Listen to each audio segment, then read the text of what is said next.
Good afternoon बेटा। ये देखो, ये मैं वन वाइज वन आपको साइंस के चैप्टर्स करवाता हूँ। आज मैं करवा रहा हूँ लाइट रिफ्लेक्शन एंड रिफ्रैक्शन। ये नेचुरल फिनोमिना है। जैसे ही ये नोट्स जो हैं आपको हैंडमेड रिटन नोट्स हैं, ये भी आपको मैं सेंड कर दूंगा और आपने ये देखना है और फिर मैं इसके न्यूमेरिकल्स और एक्स्ट्रा क्वेश्चंस भी लगवाऊंगा। तो प्रयोग की ऑनलाइन क्लासेस में आपका बहुत बहुत स्वागत है। और ये लाइट रिफ्लेक्शन एंड रिफ्रैक्शन हम पढ़ रहे हैं।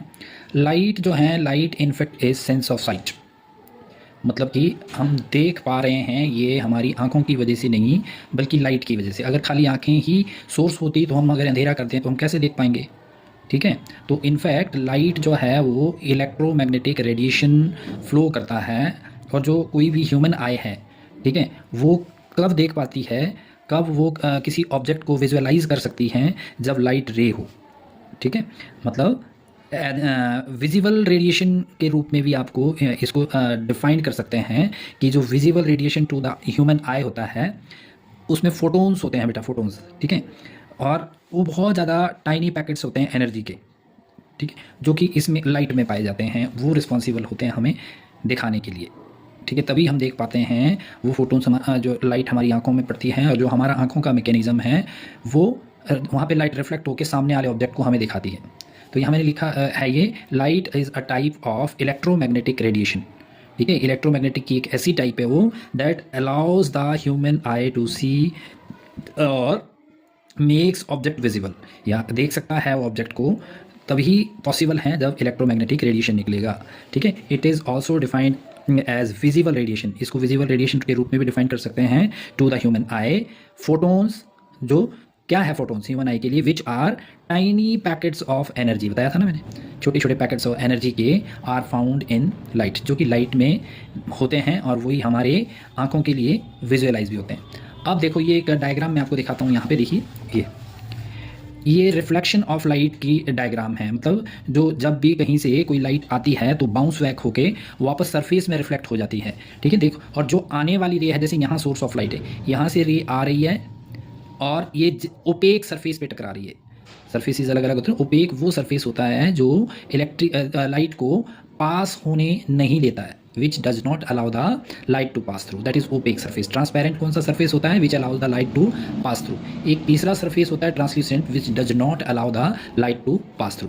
राइट, अब ये पास नहीं होने दे रहा है तो इस सरफेस से आएगी। और किसी भी चीज़ का जो है ना परपेंडिकुलर नॉर्मल होता ही है। मान लो ये बुक रखी है तो इसका परपेंडिकुलर नॉर्मल ये है, कहीं से भी खींचो, ये देखो परपेंडिकुलर जो 90 डिग्री का एंगल बना रहा है, देखो ये इसके ऊपर 90, तो इसको नॉर्मल बोलते हैं एज सच फिजिक्स की भाषा में। राइट, तो ये देखो नॉर्मल पे जब इंसिडेंस लाइट आ रही है तो यहाँ पे एक एंगल बन रहा है बेटा। लेट्स से ये 30 डिग्री का एंगल है, तो डेफिनेटली जब ये सरफेस पे टकराएगी और बाउंस बैक होकर वापस चली जाएगी तो यहाँ भी जो सरफेस पे एंगल बनेगा वो इस एंगल के बराबर भी ही होगा। I is equals to R. You got it? तो अब आपको समझ में आया, रिफ्लेक्शन मतलब सरफेस पे आया, ओपेक सरफेस पे जो रे ऑफ लाइट है। रे क्या होती है? जो उस लाइट सोर्स से लाइट निकलती है ना, जो वो पाथ फॉलो कर रही है, उसी ही हम रे बोलते हैं। अंडरस्टूड? इसको मैंने डिटेल में बताया हुआ है, बाकी आप यहाँ से देखिए बेटा। ये देखो, ये द रिफ्लेक्शन क्या चीज़ है? The bouncing back the light in the same medium is called reflection of light. Medium मतलब एयर या ग्लास या अर्थ, कोई भी। तो एक मीडियम जैसे एयर है, वहाँ से लाइट आई और वापस ओपेक सरफेस पे टकराई और वापस चली गई उसी सरफेस में, उसे हम रिफ्लेक्शन ऑफ लाइट बोलते हैं। और ये पॉसिबल कब होती है? जब जिस सरफेस से लाइट टकराई है वो सरफेस ओपेक होना चाहिए। राइट, वो जो है that suppose not to pass the light through, वो अलाउ नहीं करेगा, that does not allow the light to pass through. Understood? तो ये है। अब इसी जो मैंने डायग्राम आपको दिखाई, यहाँ से ही लॉ निकलते हैं। देखो, ये एंगल इसके बराबर है और ये तीनों, देखो अभी मैं मोटी मोटी बात बता रहा हूँ। ये देखो, इंसिडेंस रे आई और नॉर्मल आई और ये आई, एक ही प्लेन में सरफेस की, एक ही, दूसरी प्लेन की साइड को नहीं जाएगी, एक ही प्लेन में एक ही पॉइंट पे टकराती है। ये फर्स्ट लॉ होता है। राइट, और सेकेंड लॉ क्या होता है कि जितना एंगल आई है उतना ही एंगल आर भी होगा। एंगल ऑफ इंसिडेंस जितना होगा उतना ही एंगल ऑफ रिफ्लेक्शन भी होगा। ये इंसिडेंस रे है, ये नॉर्मल है, ये रिफ्लेक्टेड रे है।